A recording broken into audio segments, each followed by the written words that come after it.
السلام عليكم. اليوم راح اشرح الفصل الثاني من كتاب ويب Performance Fundamentals للكاتبة نادية. راح اشرح احد بالشابتر الثاني. الشابتر الاول هو بس جاي تحكي على انه هي ليش بدك تكتب هذا الكتاب وشنو ممكن راح تستفاد يمه، منه هو علم مخصص، وكتبت انه هو مخصص للميد ليفل والسينيورز. بنفس الوقت انه هو اغلبيته الكود اللي مكتوب به الرياكت، بس هو كويب برفورمانس هو ينطبق على اي فريم ورك او اي مبرمج يستخدم اي فريم ورك. فراح ابدي بالفصل الثاني اللي تبدي تحكي بيه على انه ليش احنا نحتاج برفورمانس، ليش احنا نحتاج نقيس البرفورمانس مال الويب سايت. ممكن اي شخص يعني شركة ليش ممكن تهتم بهذا الشيء، او الاونر مال هذا البروجكت.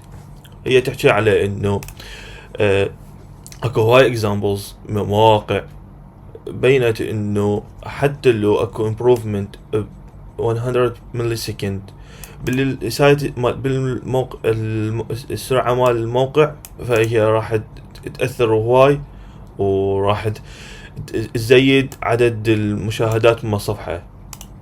باونس ريت معناتها انه شد قللت من انه المستخدم قام يطلع من الموقع. ان كونفرجن ريت ايش قد المستخدم قام يشتري من الموقع، او قام يستخدم، قام يطلب من الموقع، قام يستخدم الموقع، قام ياخذ اكشن بالموقع.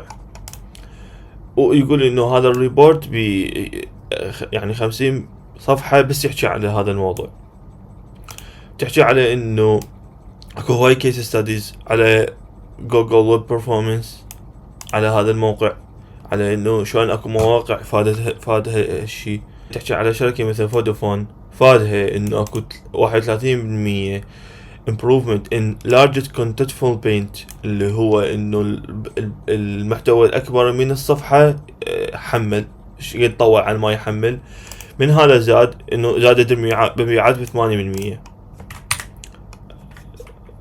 اكو شركة ثانية اللي هو كونتو اندر، هم انه reduce the interaction to first paint، انه انت على ما دست فشي من الصفحة ايش قد طول على ما صار اخذ الاكشن، وانه طلع قدامك الشيء اللي تحتاجه اللي كان المفروض يظهر لما ضغطت هذا البتن.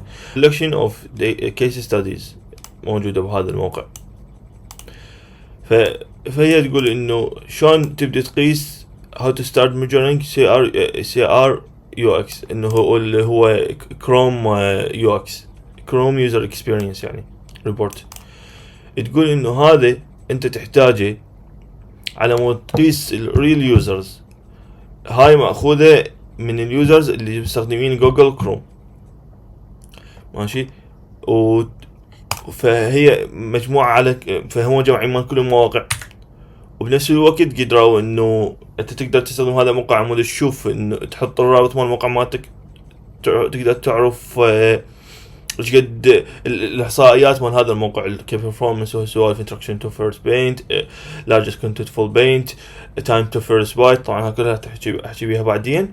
وهم تقدر تشوف مال الكومبيتيتورز مالتك، راح تقدر تشوف الشركات المنافسة مالتك. على انه هذا الشيء فشي مو دقيق، لان انت هذا الموقع مال اللي ذكرته هو ما تقدر انه تعبر الاثنتيكيشن مال صفحات. فمثلا انت تطلع اليوزر بس لاندنج بيج، بس اكو داخلها اكو صفحات ثانية، هو المستخدم هو قاعد يستخدم الصفحات الثانية ذني اللي لما هو authenticated، لما هو مسجل الموقع، فهو ما يقدر يعبرها. فلازم تستخدم في التولز الثانية. التولز الثانية تحشي بيها انه مثلا انت لازم انه تربط بموقع، تخلي الموقع مالتك يدز بيانات، وهاي البيانات تستقبلها في الداشبورد معينة. هذا الشيء شلون يصير؟ انه انت عندك هواي بلاتفورمز، هواي سوفت ويرز يقدم لك هالشيء. مثلا سنتري هاي تسوي انتجريشن داخل الموقع مالتك، تسوي انتجريشن على انه تقدر تعرف الاخطاء اللي تصير بالموقع. مثلا اذا ظهر اي ايرور تقدر تشوف انه البرفورمانس مالتك قد عدد الناس الداخلين، راح تقدر تسوي هواي احصائيات. هاي الاحصائيات انت تربطها بالمشروع مالتك. سوي انتجريشن، تستخدم اللايبراري مالتها، مثلا تربطها اكو مكتبه مكتبه الرياكت بيها، تربطها بالموقع بالابلكيشن مالتك، وبعدين راح تظهر بالداشبورد مالته. investigating locally هي تحكي انه انت لازم بنفسك انت تحل المشاكل.